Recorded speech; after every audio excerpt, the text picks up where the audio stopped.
இனிய தமிழ் அமுது நேயர்களே, அனைவருக்கும் இனிய மதிய வணக்கங்கள். இன்றைய தினம் சமத்துவத்தையே தனது உயிர் கொள்கையாக கொண்டு வாழ்ந்த பெரியவர் திரு ராமானுஜர் அவர்களை பற்றியதாகும். அவர்கள் தான் கொண்டிருந்த கொள்கையிலே ஆரம்பத்திலிருந்து இறுதி வரையிலே அவர்கள் மாற்றிக்கொள்ளவில்லை.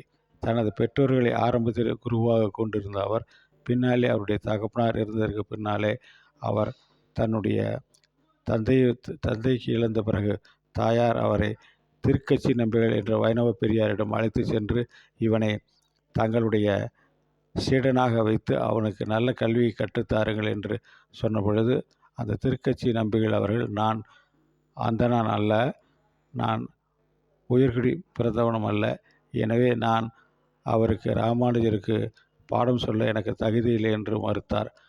ஆனாலும் கூட ராமானுஜர் அவர்கள் ஆரம்பத்திலிருந்து தன்னுடைய கடைசி நாள் வரை அவரையே தனது குருவாக கொண்டொழுகினார்கள்.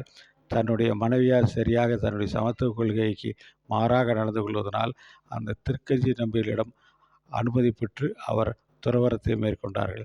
பின்னர் அவர் கால சூழ்நிலை காரணமாக திருவரங்கம் செல்ல வேண்டிய சூழ்நிலை ஏற்பட்ட பொழுது அவர் அங்கு சென்று வைணவ கொள்கையை பரப்பி வந்தார்கள். அங்கிருக்கிற அந்தணர்கள் இவர் அந்தணர் அல்லவர் கொடுத்த உரிமைகளை பார்த்து மிகவும் கோபம் கொண்டு அவருக்கு பலவிதமான இன்னல்களை விளைவித்தனர்.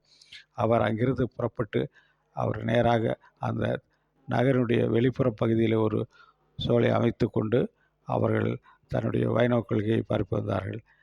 அந்தணர்கள் நாணமுற்று தங்களுடைய செய்கைகளுக்கு தன்னுடைய தவறுகளை உணர்ந்து அங்கு சென்று அவருடைய கால் பணிந்து, நீங்கள் தயவுசெய்து மீண்டும் திருவரங்கம் நகருக்குள் வந்து உங்கள் மடத்திலே இருந்து இந்த வைணவத்தை நீங்கள் போற்ற வேண்டும், நீங்கள் காப்பாற்ற வேண்டும் கேட்டுக்கொண்டு பின்னாலே தான் அவர் அங்கே வந்தார்.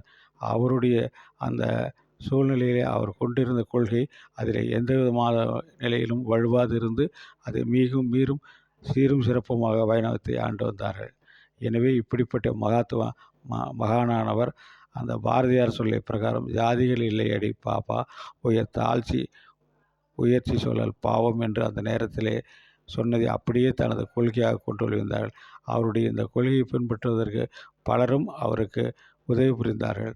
அவர்களிலே என்னை பொறுத்தவரையிலே 25 அன்னையர்கள் அவருடைய பக்தி பயணத்தில் இருந்திருக்கிறார்கள். அப்படிப்பட்ட அந்த 25 அந்த பயணித்த அன்னையர்கள் யார் யார், அவர்களுடன் இவர் செல்கின்ற பொழுது என்னென்ன நிலைகள் ஏற்பட்டது என்பதை பற்றி ஒரு கணம் நாம் ஒவ்வொரு நாளும் ஒவ்வொரு பாத்திரத்தை எடுத்துக்கொண்டு சிந்திக்க வேண்டியவர்களாக இருக்கிறோம். எனவே தயவுசெய்து அனைவரும் நாளையிலிருந்து ஒவ்வொரு பாத்திரமாக பார்க்க ஆரம்பிக்கிறோம். இந்த கொள்கைக்கு நீங்கள் அனைவரும் நல்ல முறையிலே நீங்கள் ஆதரவளிப்பீர்கள் என்று நினைக்கிறேன். சொல்வேறு செயல்வேறு என்று இல்லாமல் இரண்டையும் ஒன்றாக வைத்து கையாண்ட மகான் ஸ்ரீமத் ராமானுஜர் அவர்கள்.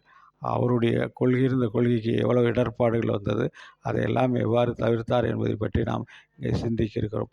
கடைசியாக ஒரு தகவல், விவசாயிகளாக இருந்த எங்களுடைய மூதாதையர்கள் காலத்தினுடைய சூழ்நிலை பஞ்சம், அந்த வருஷ பஞ்சாங்கம் மிக அதிகமாகிறதுனாலே அவர்கள் தங்களுடைய இடத்தை விட்டு திருவரங்கம் சென்று அங்கே இருக்கிற சூழ்நிலை ஏற்பட்டது.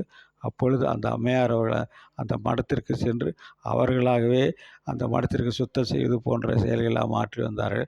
ஆற்றி வந்ததுக்கு பின்னாலே ஊரில் இருந்து நல்ல மழை பெய்து, பரவாயில்லை ஊருக்கு திரும்பங்கள், விவசாயம் செய்யலாம் என்று அவர்கள் அழைத்த பொழுது, ஊரிலிருந்து அவர்கள் அழைத்த பொழுது அந்த அம்மையார் அவர்கள் அவருடைய கால் பணிந்து, நான் ஊருக்கு புறப்படுகிறேன், எனக்கு தங்களை நினைவு கொள்ளும் வகையில் எனக்கு ஏதாவது ஒரு பொருட்கள் தாருங்கள் என்று கொள்ளப்பொழுது அவர் அந்த அம்மையாருக்கு ஒரு தன்னுடைய எப்படி ராமர் பாதத்தணியை அந்த பரதனுக்கு கொடுத்தாரோ அதேபோல் அவரும் தன்னுடைய பாதுகையை இந்த அம்மையாருக்கு கொடுத்து கொங்குல் பிராட்டியார் என்ற ஒரு பெயரையும் அவருக்கு தந்து அவருக்கு ஆசி அருளினார்கள். அவர்கள் வழிவந்தவர்கள் நாங்கள். எனவே அது எங்களுக்கு மிகவும் பெருமையான ஒரு செயலாகும். எனவே நாளையிலிருந்து